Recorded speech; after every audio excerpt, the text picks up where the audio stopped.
कत्रो पर्यो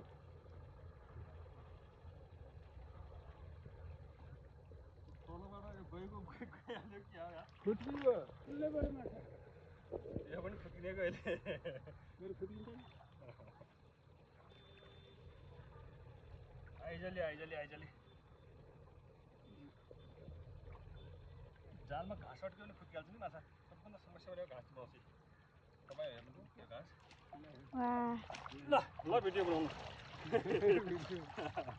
ओ बाल्टीले त बाल्टी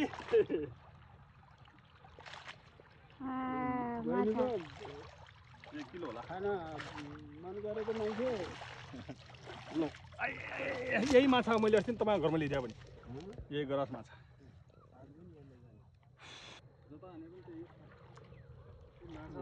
पानी लागेको छ तपाईँको भाग निस्किँदैछ